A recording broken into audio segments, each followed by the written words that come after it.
You don't see it. Not because you're weak, not because you lack discipline. There's a reason your life keeps circling back to the same place, and it has nothing to do with willpower. Carl Jung found it over a century ago, and once you see it, you won't be able to unsee it in your own life. Here's what you've probably been told. If your life isn't changing, it's because you don't want it badly enough. Try harder. Wake up earlier.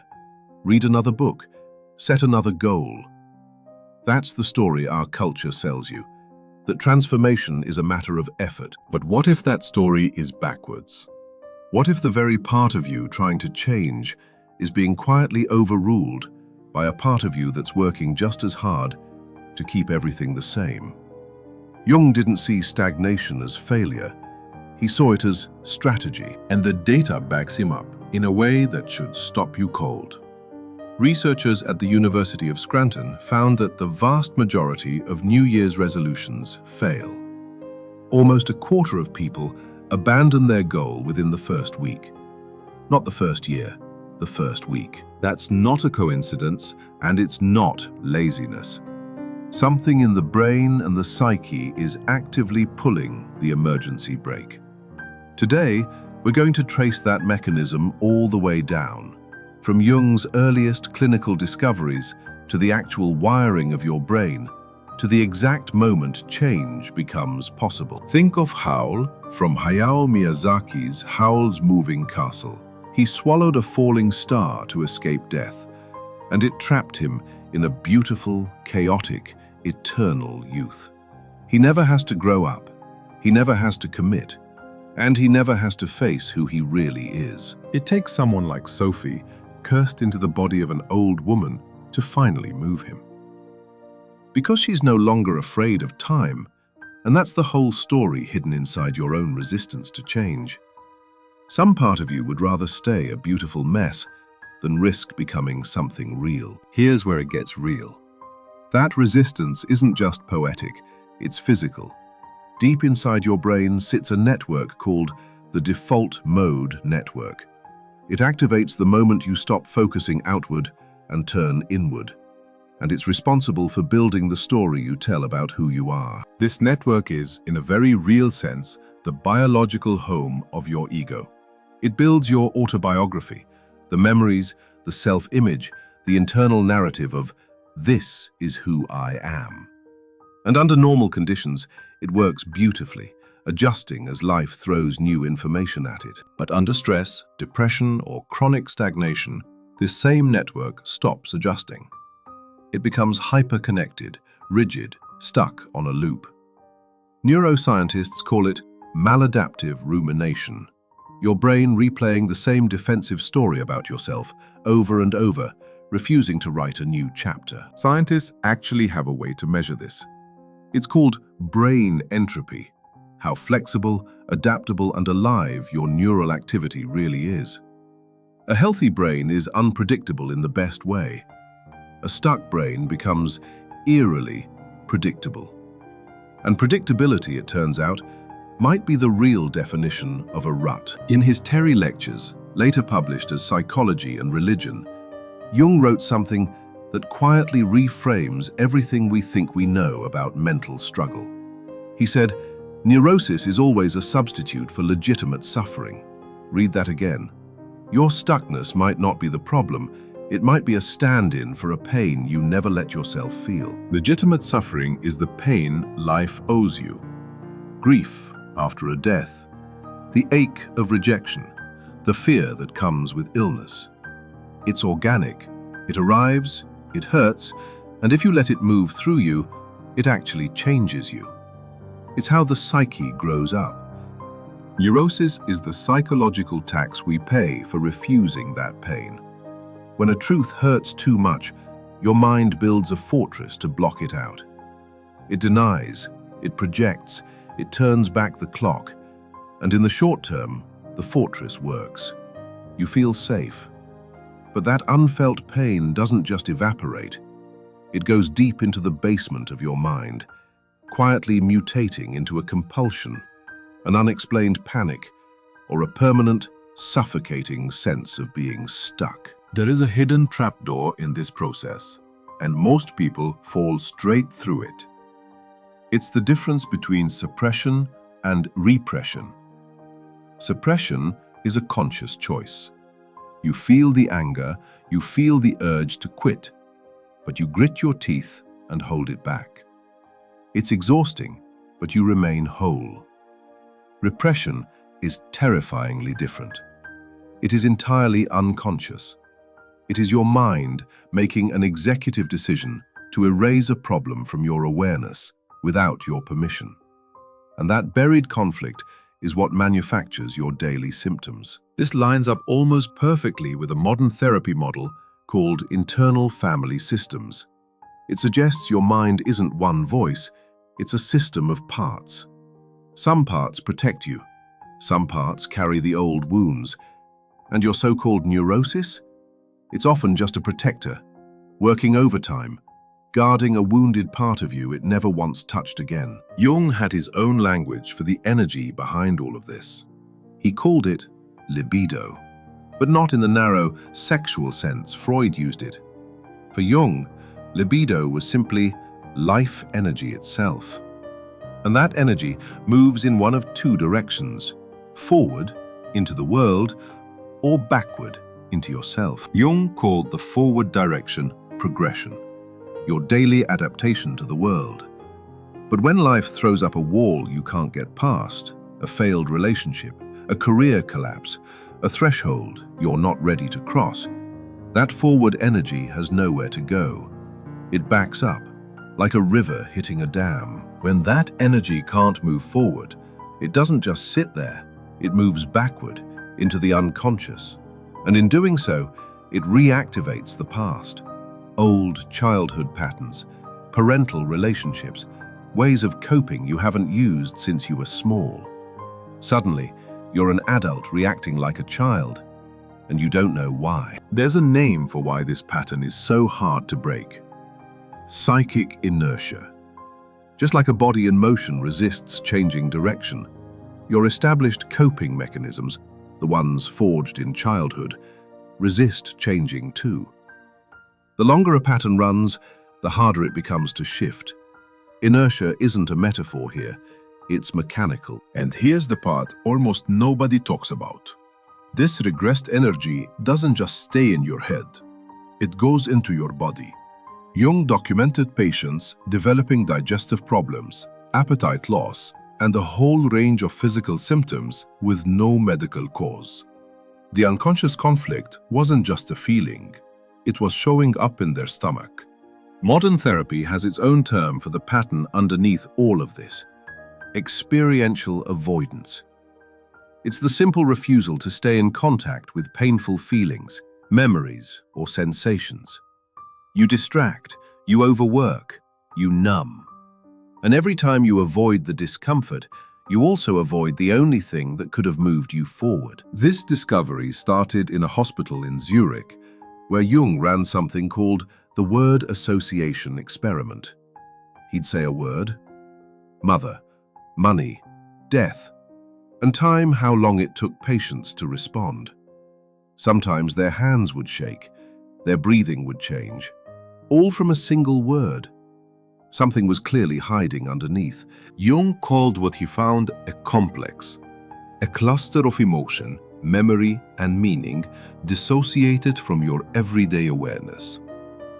Every complex has a core. Half of it is universal, an archetype like the mother or the father.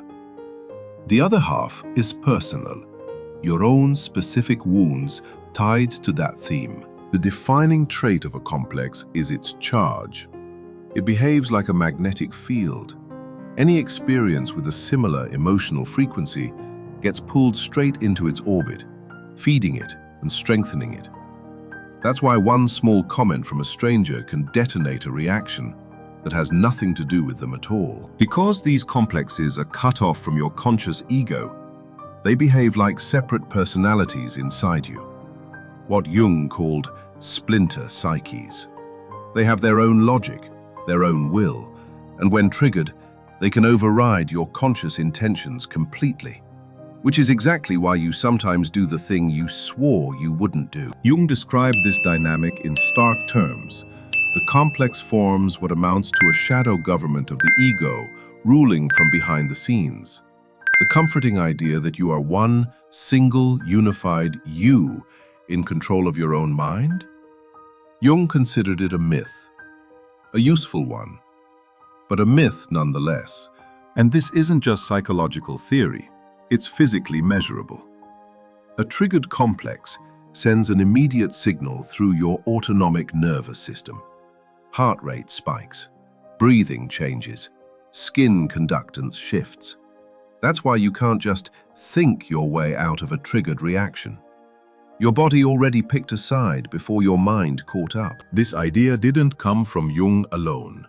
Sabina Spielrein, a brilliant early clinician who worked alongside both Freud and Jung, proposed that the ego itself isn't a fixed, stable thing at all.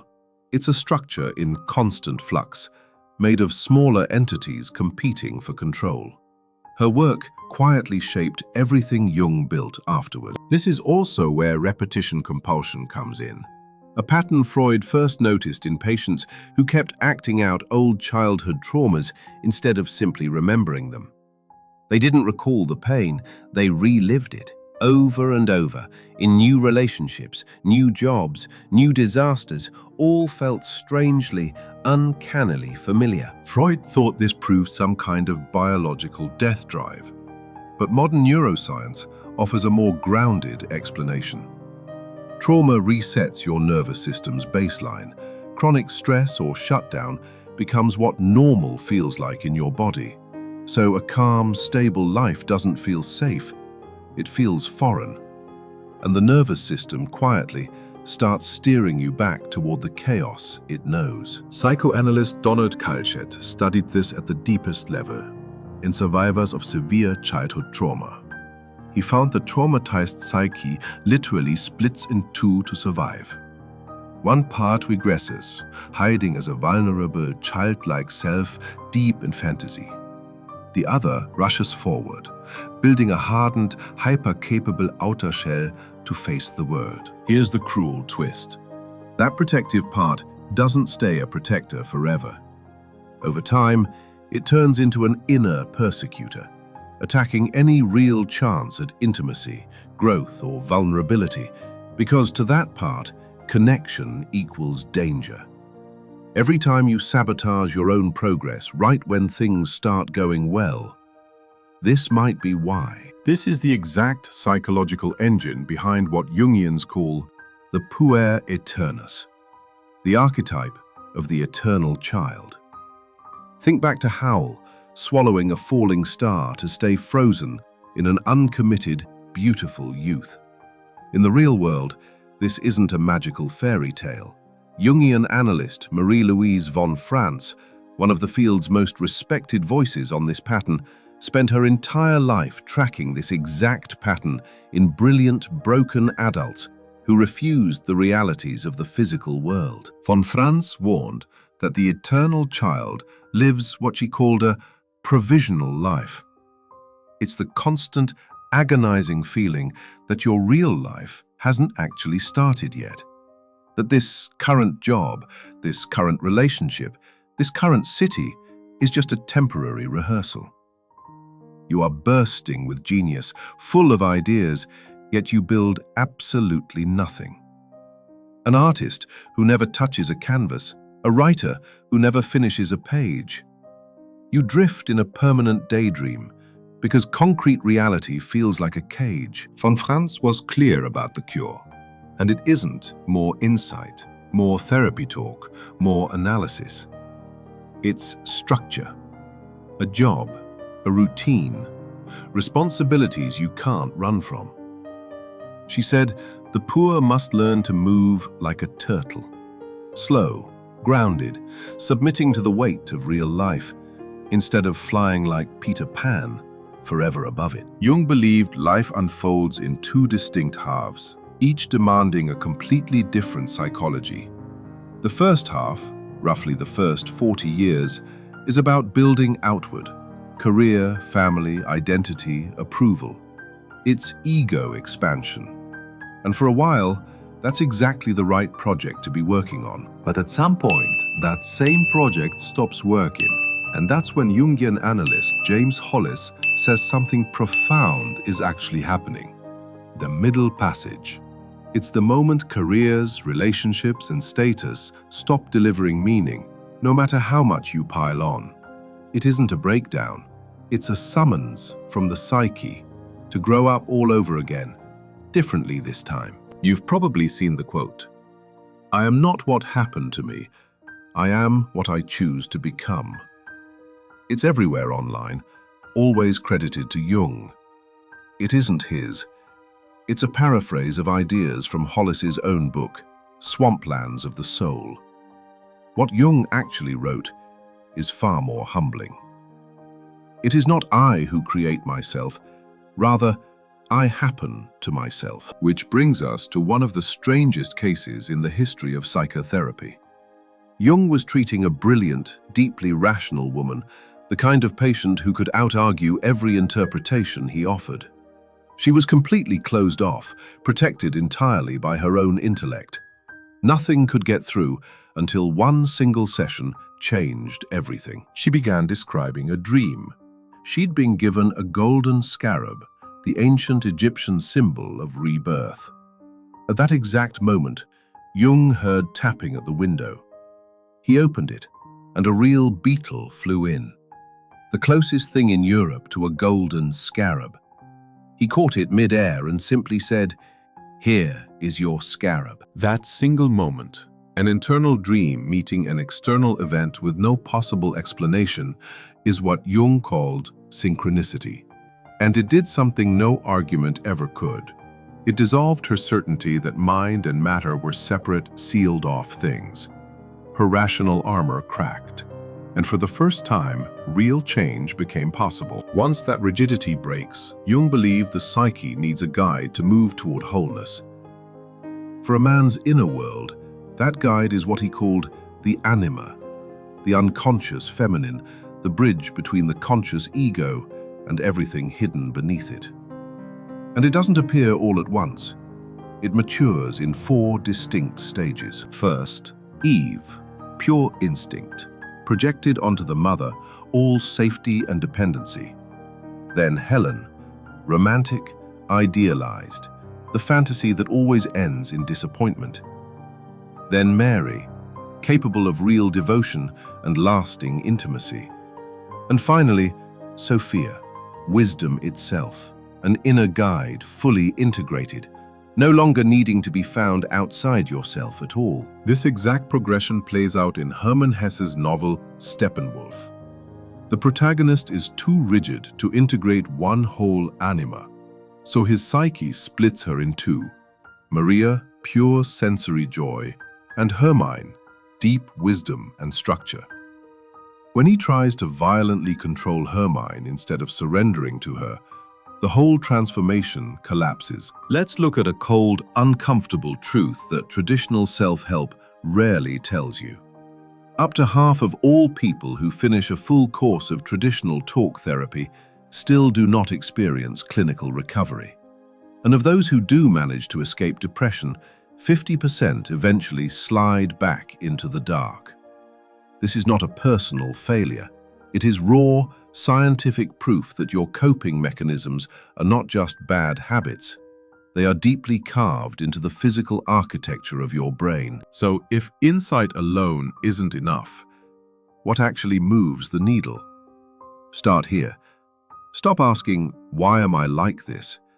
and start asking, "What triggers this?" Why sends you circling backward into rumination?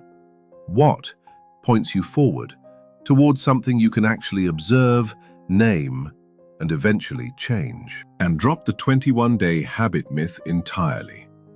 UCL researcher Philippa Lally found real behavioral automaticity takes an average of 10 weeks of daily repetition, sometimes longer. Missing one day doesn't reset the clock. The turtle doesn't stop moving just because it stumbled once. It just keeps walking. Here's the real reframe. Your stagnation was never proof that something is broken in you. It was proof that something in you was trying desperately to keep you safe, using the only tools it had. The goal was never to defeat that part of yourself. It was to finally understand what it had been trying to protect. You don't see it, not because it's hidden from you, but because it was built by you to protect you. Jung's real gift wasn't a cure. It was permission to stop fighting your own psyche and start listening to it. The life you want isn't on the other side of more willpower. It's on the other side of understanding exactly what you've been protecting yourself from. And now, you finally see it.